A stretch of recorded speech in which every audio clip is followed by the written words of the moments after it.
And may I also request Mr. Raheel Mohammed, who's a Group CFO at Engro Corp, to receive a memento of our appreciation.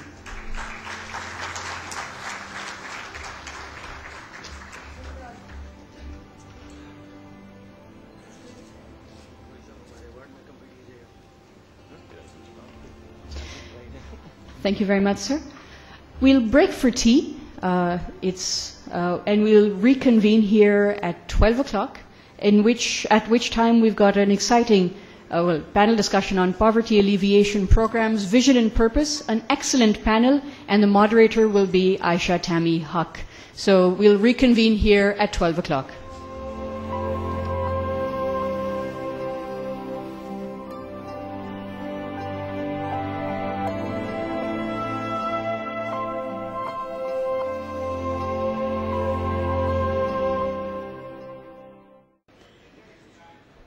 Welcome back from the networking tea break. Just a reminder, if you can please put your cell phones back on silent or vibrate mode. My next moderator is somebody who I'm sure you don't want to hear her response to a cell phone ringing in the audience. I've been through that experience a few times, and I can assure you it's not a very pleasant one, especially because the theme of the session, of the panel discussion, is quite serious and very pertinent. I don't know about what kind of feedback ICAP has been receiving, but here's the feedback that I've been getting from people who have been coming up to me saying, you're from ICAP, you're from TerraBiz, and I say, no, I'm from CIO Magazine, but you can still give me feedback.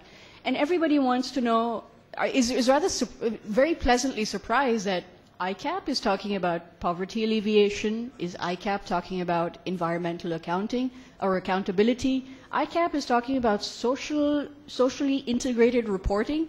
This is an eye-opener for many. So once again, I'd like to applaud the efforts of the institution that is actually not just talking about change, but being the change. And I think it's extremely important that so many people from within the community come and represent that change.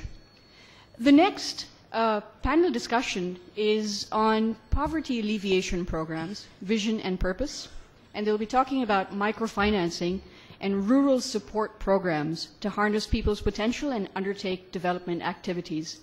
The moderator for this session surely needs no introduction. May I please invite on stage Ms. Aisha Tammy Huck and take her place. And come on, she deserves an applause much louder than that.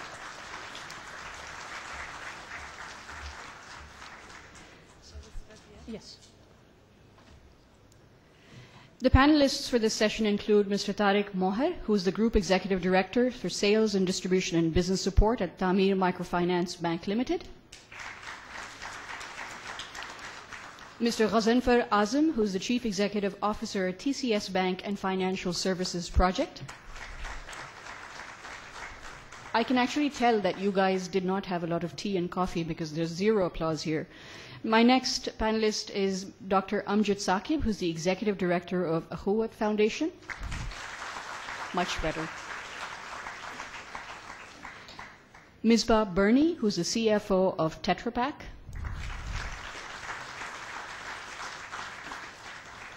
And last but not least, Dr. Imran Ali, who's a Professor of Economic History at LUMS. And I say Professor, Economic History, and LUMS, three elements which are very scary for me. Aisha, over to you. Please set the ground rules, how much interaction you want, and can we please give our panel a very big round of applause and turn it over to Aisha.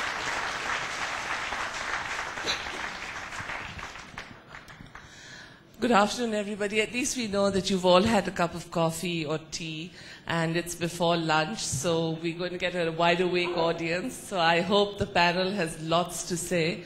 I don't have too much to say. I'll just make sure that they say what they have to say very succinctly. Today we're talking about a really important subject, and that's microfinance, social responsibilities, poverty alleviation, all the things that really matter to this country, maybe not to everybody that much in this room. I can't see any of the big giants in accounting going out and getting accounts in Tando Alayar or someplace like that. But it has an impact on the economy, and our economy is short, and so we really need to do something about it. What we've decided to do today, we had a chat before coming in here, and that was that each one of the panelists will give you a little overview of what they're going to talk about, what they're talking about in about 5 minutes. So about 5 minutes each. And then we'll have an interactive session with the panelists, and then open it up to questions and interaction with the floor. So here's hoping that we have something really meaningful and interesting over the next hour. So I'm going to start with Mr. Tariq Mohar, who's the Group Executive Director for Tamir Microfinance, a new microfinance bank in Pakistan. And hopefully, we will see some sort of, what is it, not even a rainbow, but a ray of hope somewhere at the end of this tunnel. I think the subject of poverty alleviation has gone through a lot of turmoil since inception. There has been very formidable strategies made, even in terms of, you must have seen the Naye Roshni schools or Khushhal Pakistan, and they never survived the long time it needed. When we talk of microfinance, the origin lies in Bangladesh with the concept of community financing and how to handle it.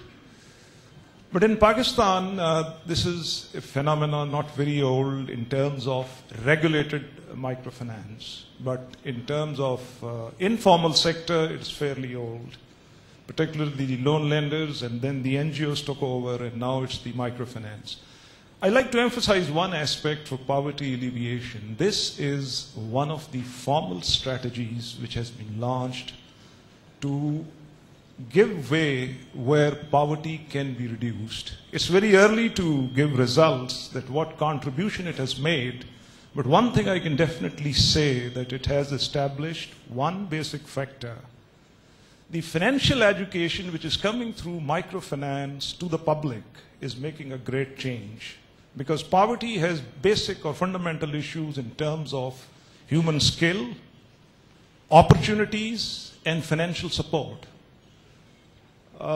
As far as human skills and other factors are concerned, I'll not speak because we may have somebody more specialized on the panel.